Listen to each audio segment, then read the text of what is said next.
영원히 있는 곳. 오늘도 우리를 모든 두려움에서 건지시는 그분께 우리의 마음과 우리의 모든 것을 드리며 나아가는 귀한 시간 되길 소망합니다. 우리 찬양의 고백을 우리의 마음의 고백으로 함께 드리시면서 누군가 널 위해 기도하네 함께 찬양 드리시겠습니다.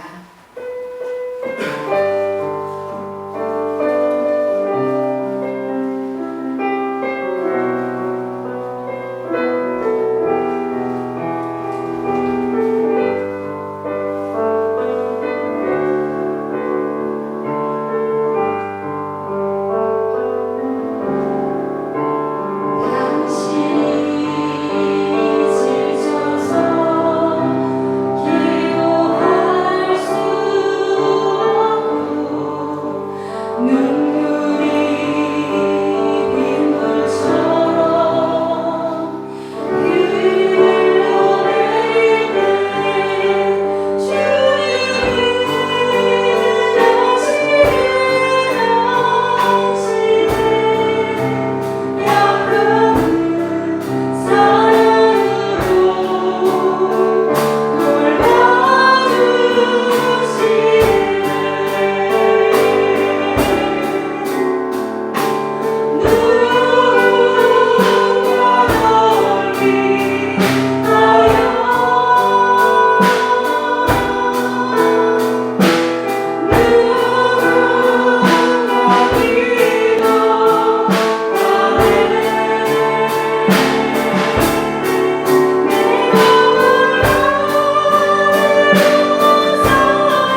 하시는 주님, 하나님 오늘도 우리의 마음을 가장 잘 아시고 우리의 삶을 가장 잘 아시는 그분께서 우리를 위해 기도하시며 우리와 함께 하시는 주님 믿습니다.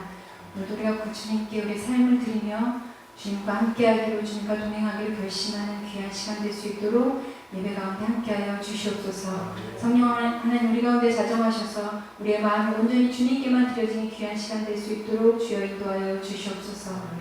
감사와 찬양을 드리며 예수님의 이름으로 기도합니다. 아멘. 아멘. 오늘도 우리 함께 하시는 그 주님께서 우리의 마음 가운데 기쁨과 은혜로 함께 하실 줄 믿습니다. 우리 믿음의 고백을 함께 이 찬양 드리고 싶습니다. 우리 내가 어둠 속에서 헤맬 때에도 우리 함께 하시는 그 주님께 우리 믿음을 드리시면서 함께 찬양 드리시겠습니다. Hallelujah.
기도하겠습니다. 아멘.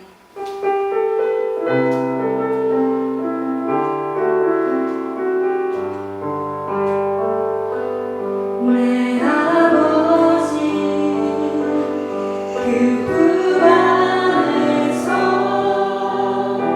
내 영혼을 안전합니다.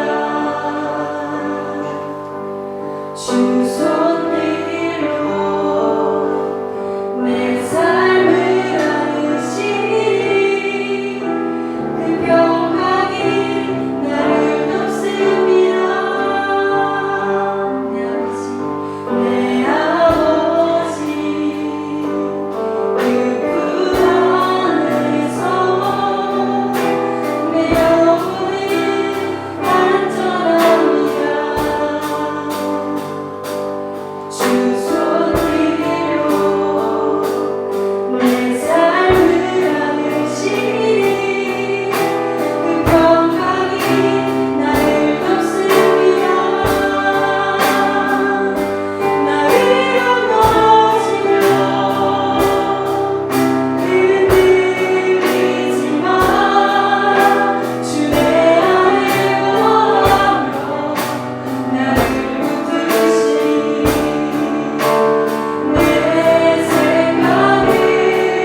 다윗의 부하들이 점점 많아졌습니다. 그래서 어디론가 몸을 피하여 숨는 것이 어려워졌습니다. 아둘람 굴에서의 400명의 용사들이 600명이 되었고 그들의 처자와 식솔까지 점점 늘어나서 어디로 가든지 사람들의 눈에 띄었습니다. 그러면 다윗을 알아본 사람들 중에는 꼭 사울 왕에게 밀고 하는 자가 있어서 다윗의 위치를 사울 왕에게 알려주었고 그러면 사울 왕은 군대를 일으켜 다윗을 붙잡으려고 덤벼들었습니다. 하지만 다윗은 그런 사울 왕과 맞서 싸울 수가 없었습니다. 미치광이 사울도 하나님이 세우신 왕이라고 믿었기 때문입니다. 다윗은 어쩔 수 없이 블레셋 땅으로 도망갔습니다. 적의 적은 나의 친구다 라는 전략이었습니다. 사울 왕이 제일 무서워하는 블레셋 땅에 들어가서 몸을 피한 것입니다. 다행히 블레셋의 아기스 왕이 다윗을 위하여 시글락이라고 하는 성읍까지 내어주었습니다. 그러나 아무리 다윗이라도 블레셋 땅에서 정직할 수가 없었습니다. 그는 아기스 왕 앞에 늘 거짓말을 해야 했습니다. 나가서 아말렉을 치고 돌아와서는 이스라엘을 공격하고 얻어왔다라고 거짓말을 늘 했습니다. 아기스 왕은 그런 다윗을 철석같이 믿었습니다. 다윗을 자신의 꼬붕이라고 얼마나 좋아했는지 모릅니다. 다윗도 아기스를 오야붕으로 대접했습니다. 그래서 이것이 얼마나 우스꽝스러운 일입니까? 아무리 생존하려고 하는 것이라 할지라도 과연 이것이 맞는 것일까? 다윗이 블레셋에 내려간 것이 옳았던 결정인가? 라고 묻게 되어집니다. 사람들은 말합니다. 아무리 힘들어도 어려워도 약속의 땅을 떠나서는 안 된다 라고 말합니다. 하나님이 지켜주시는데 사울이 뭐가 그렇게 대수냐라고도 합니다. 믿음이 그렇게 없냐? 살고자 그 악의 구덩텅이에 빠지면 네가 거기서 깨끗할 수가 있겠니? 거기서는 속고 속이고 또 거짓말해야 되는데 하나님이 그것을 기뻐하시겠느냐? 그래서 다윗은 절대로 블레셋에 들어가지 말았어야 한다라고 합니다. 다 옳은 말인데 저는 조금 다르게 생각합니다. 왜냐하면 블레셋 땅도 약속의 땅이기 때문입니다. 그 말씀을 조금 더 드리기 전에 우선 일이 점점 커져갔습니다. 다윗이 블레셋 땅에 들어간 지 1년 4개월이 지났을 때 블레셋이 이스라엘과 전면전을 벌이게 되어집니다. 블레셋은 해변에 있는 도시 국가였습니다. 5개의 도시 국가가 연합으로 이스라엘을 치러 올라왔고 아기스 왕도 다윗을 군대 대장 삼아서 그 전쟁에 출전하게 되어졌습니다. 다윗은 조국인 이스라엘을 치는 전쟁에 선봉에 서게 된 것입니다. 이제 와서 전쟁을 하지 못하겠다라고도 할 수 없고 진퇴양난이었습니다.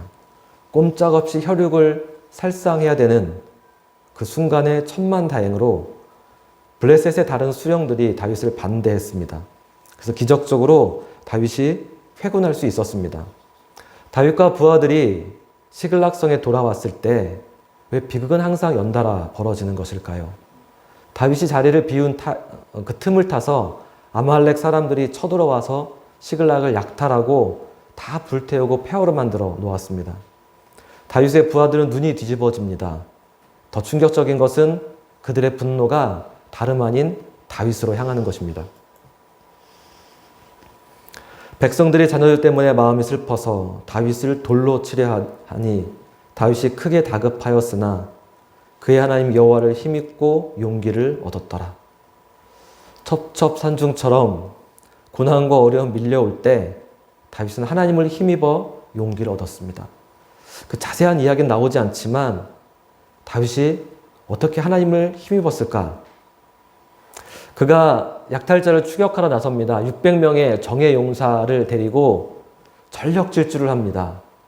전력 질주를 하다 보니까 200명이 탈진을 했습니다. 그래서 그 200명을 부솔신에 남겨두고 400명을 데리고 끝까지 추격해 나갔습니다. 그리고 드디어 그 아말렉을 멋지게 쳐부수고 빼앗겼던 아녀자와 재물을 도로 되찾았고 뿐만 아니라 아말렉의 소유까지도 덤으로 전리품으로 가득 안고 왔습니다. 그들이 승리하고 돌아오는 길에 부솔 시냇가에 남겨두었던 200명의 용사들과 재회를 했습니다. 그러자 이렇게 말하는 사람들이 있는 겁니다. 다윗과 함께 갔던 자들 가운데 악한 자와 불량배들이 다 이르되 그들이 우리와 함께 가지 아니하였은즉 우리가 도로 찾은 물건은 무엇이든지 그에게 주지 말고 각자의 처자만 데리고 떠나가게 하라 하는지라. 그러니까 전쟁에 참여했던 사람들이 참여하지 않은 사람들에게는 전리품을 주지 말자는 겁니다. 그러니까 그들이 잃어버렸던 처자만 주고 도로 찾은 물건이나 또 아말렉의 전리품도 참전한 사람들끼리만 나눠야 한다라고 했습니다. 이게 매몰찬 이야기 같지만 상당히 합리적이고 또 상식적인 이야기입니다. 우리가 요즘 공정과 상식이란 말 참 많이 하는데 왜냐하면 우리들의 현실이 이것만도 못하기 때문에 그렇습니다. 생각해 보십시오. 목숨 걸고 전투에 참여했습니다. 그 중에 부상한 사람도 상당히 많고 죽은 사람도 있습니다. 누구는 목숨 걸고 싸웠는데 그래서 엄청난 희생을 치르고 전리품을 얻어왔는데 반면에 힘들다고 시냇물에서 편히 쉬었던 사람들입니다. 근데 그들에게 처자를 돌려주는 것은 그것만으로도 그들은 고마워해야 합니다. 그래서 우리가 공정과 상식이란 말을 많이 하는데 세상적인 상식에서는 아무것도 안 줘도 됩니다. 그런데 그들이 잃어버린 것을 주겠다라고 했으니까 다윗의 사람들이 그래도 다르긴 무언가 달랐던 겁니다. 그런데 성경은 이렇게 말하는 이들을 악한 자와 불량배들이라고 했습니다. 그들의 주장이 악하다라는 말입니다. 세상에서는 이것이 상식을 넘어서는 선행이다라고 말하겠지만 하나님이 보실 때는 악한 생각입니다. 다윗이 이런 악한 사람들과 어떻게 함께 있었는지도 놀랍습니다. 다윗이 품었던 사람들은 새벽 이슬같이 오로지 순수한 사람들만 있지 않았습니다. 악한 자들과 불량배들을 통해서 그는 하나님의 나라를 이루어가고 있습니다. 그래서 다윗이 더 대단한 것이죠. 그러나 악한 자들과 함께 일했지만 그들의 생각을 받아들이지 않았습니다. 오히려 하나님의 선하신 뜻으로 그들을 이끌어가는 것을 봅니다.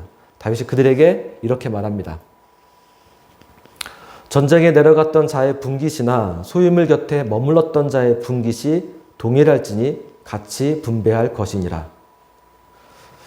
사람들이 전쟁을 하는 이유가 있습니다. 탐욕 때문입니다. 과거도 그렇고 지금도 그렇고 화가 나서 싸우는 것이 아닙니다. 목적은 남의 땅을 빼앗고 남의 자원을 빼앗는 것, 그래서 전쟁하는 것입니다. 그래서 전투가 벌어지면 개중에는 싸움보다는 약탈에만 관심 있는 사람들이 있습니다. 그들은 피 흘리며 싸우기보다는 전리품을 챙기러 다닙니다. 왜냐하면 선착순 약탈 방식이라고 이게 먼저 차지하면 그것이 자기의 것입니다. 그래서 이렇게 탈취에만 급급한 병사들이 많은 군대는 전투에서 이길 수가 없습니다. 다윗은 그런데 전투에 참여하지 않은 사람들에게도 균등하게 나누어 주겠다라는 것입니다. 당연히 사람들이 반발했습니다. 다윗이 그들을 설득했던 핵심이 이것입니다. 23절에 보면 다윗이 이르되 나의 형제들아 여호와께서 우리를 보호하시고 우리를 치러 온 그 군대를 우리 손에 넘기셨은즉 그가 우리에게 주신 것을 너희가 이같이 못하리라. 누가 주었다고요? 하나님이 주었다는 겁니다. 전쟁은 하나님께 속한 것입니다. 하나님이 우리에게 선물로 승리를 주었기 때문에 우리가 똑같이 나눠야 합니다. 라고 말했던 겁니다. 아마 여기까지는 여러분이 다 동의하실 것 같습니다. 그런데 문제는 다윗이 여기서 한 발 더 나아갑니다. 그가 유다의 장로들에게도 전리품을 나누어 주었습니다. 성경에는 다윗이 보내주었던 지역의 이름들이 쭉 열거하고 있는데 모두 13개의 도시입니다. 그들에게 다윗은 전리품을 보내고 있습니다. 다윗이 이것이 어떻게 가능했을까 싶습니다. 왜냐하면 약탈과 방어로 시글락성이 다 불타버렸습니다. 그 도시를 복구하는 비용도 부족합니다. 그런데 어떻게 전리품을 아무 상관없는 유다의 장로들에게까지 보낼 수 있었을까요? 우리의 본성 중에 하나가 탐심입니다. 무언가 가지고 싶고 그것을 가지면 더 가지고 싶고 그렇게 드는 마음입니다. 예를 들면 저희 집에 폐차 직전에 차가 2대가 있습니다. 그 중에 한 대를 바꾸고 싶은 마음이 들었습니다. 지난주에 제가 그것을 중고시장에 올렸습니다. 그 차를 팔고 좀 더 나은 중고차를 사야겠다라는 생각이었습니다. 하지만 그 차를 누가 살까? 그런 생각이 들었는데 인터넷에 올리니까 그래도 누가 사겠다고 연락이 온 겁니다. 제가 분명히 산다고 말하면서 아무한테도 말하지 말라고 예약을 걸어달라고 막상 그 사람이 살 것 같으니까 내가 너무 싸게 올렸나? 제 마음이 변하는 겁니다. 그리고 갑자기 차가 되게 좋아 보이는 겁니다. 전에는 흠집이 너무 많고 시동도 잘 안 걸리고 연비도 나쁘고 그래서 이거 참 그랬는데 누가 사간다고 말하니까 차 주행감이 너무 좋은 것 같고 근데 결국 그 사람이 사가지 않았습니다. 그리고 연락이 또 없는 겁니다. 한동안 연락이 없으니까 그냥 폐차나 해야겠다. 그런 생각을 갖고 있었는데 갑자기 인천에 있는 어떤 외국인 노동자가 그 차를 산다라고 하는 겁니다. 그래서 계약금까지 보내주고 한 사람이 인천에서 여기까지 와서 그 차를 보고 계약금을 주고 갔습니다. 제가 그 차를 인천까지 갖다 주겠다고 고속도로를 달리는데 차가 왜 이렇게 잘 나가는지 와, 차 정말 괜찮은 차인데 너무 아깝게 팔았다라는 생각이 들었습니다. 그 차를 구입할 때도 하나님의 선물이었습니다.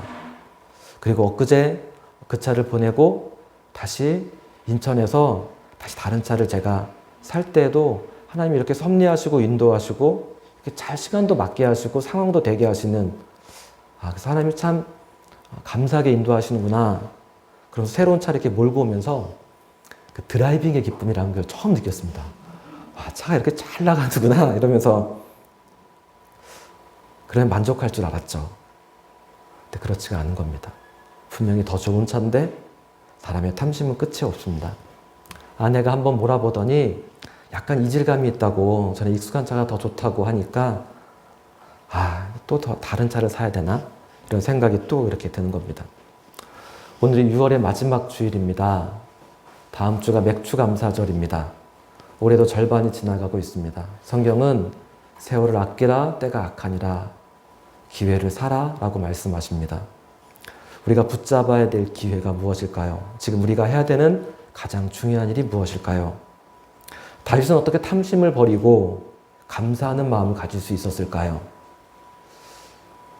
지금 우리가 해야 되는 일은 감사하는 일입니다. 세월을 아끼라 기회를 사라 라고 말하는 것은 내게 주신 은혜를 감사하라라는 것입니다. 우리는 시장주의, 자본주의 시장경제 원리 속에 살아갑니다. 북한이나 중국 같은 나라들은 공산주의에 살아갑니다. 이 땅의 사람들은 저마다 다른 경제 원리 속에 살아가지만 그러나 모든 사람들에게 하나님께서 말씀하시는 것이 있습니다. 경제 원리를 떠나서 우리 모두가 동의할 수밖에 없는 것을 말씀하십니다. 그것은 우리가 청직이다라고 하는 것입니다. 그 사람이 불의한 청직이든 선한 청직이든 우리는 이 땅에 태어날 때 아무것도 처음부터 우리의 것은 아무것도 없었습니다. 또한 우리가 떠나갈 때 우리는 모든 것을 다 두고 가야 합니다. 그렇기 때문에 청지기입니다. 지난 금요일에 제가 안산에서 목회하는 친구 목사님을 만났습니다. 그 교회 청년이 있는데 며칠 전에 심근경색으로 죽었다고 합니다. 코로나 같습니다. 증상이 있었는데 대수롭게 여기지 않고 있다가 24살, 너무 젊은 나이에 죽었습니다. 그 부모와 형제들은 말할 것도 없고 목사님이 그 전날 장례 다 마치고 와서 금요일에 굉장히 피곤해하고 힘들어하는 모습 같이 식사하고 교제하고 왔습니다. 우리 이 땅에서 얼마나 살아갈까요? 우리나라 기대 수명이 80세가 넘었다고 합니다. 기대 수명은 평균 수명이 아닙니다. 사고나 질병으로 죽는 것 외에 건강한 사람이 어디까지 살 수 있는가? 그것이 기대 수명입니다. 우리 인생이 그렇게 길지 않습니다. 요즘 웬만하면 70세까지 다 삽니다. 70%는 70세까지 산다고 말합니다. 그런데 80세가 되면 대부분 죽습니다. 기대 수명이 83세 정도 되니까 그때가 되면 결국 다 죽는다라는 이야기입니다. 우리 인생이 그렇게 길지 않습니다. 70이 넘어가면 기력이 점점점 쇠해집니다. 한 해 한 해 다르고 나이가 더 들면 하루하루가 다릅니다. 예수님 말씀하셨습니다. 내가 너에게 말하노니 불의한 재물로 친구를 사귀라. 그리하면 그 재물이 없어질 때 그들이 너희를 영주할 처소로 영접하리라.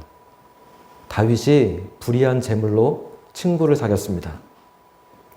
그는 탐욕에 물들지 않았습니다. 그는 온전한 청지기가 되었습니다. 저희 어머니가 섬기는 교회에 얼마 전에 어떤 분이 로또에 당첨되었다고 합니다.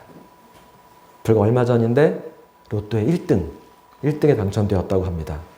그리고 그분이 그 마을을 떠났습니다. 평창을 떠나서 원주 어딘가로 이사 갔다고 합니다. 잠적한 거죠. 누구라도 로또에 당첨되면 그 돈을 선사하는 사람도 있을까요? 다윗처럼 할 수 있을까요?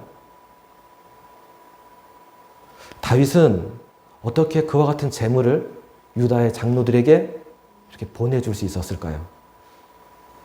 그는 하나님이 모든 것의 주인이라는 것을 믿었습니다. 자신은 청지기일 뿐이다라고 하는 것을 믿었습니다. 그래서 그는 전설이 된 겁니다. 사람들이 다윗의 이야기들을 하기 시작했을 겁니다. 다윗은 불의한 재물로 친구를 사귀었던 것이죠. 같이 기도하시겠습니다.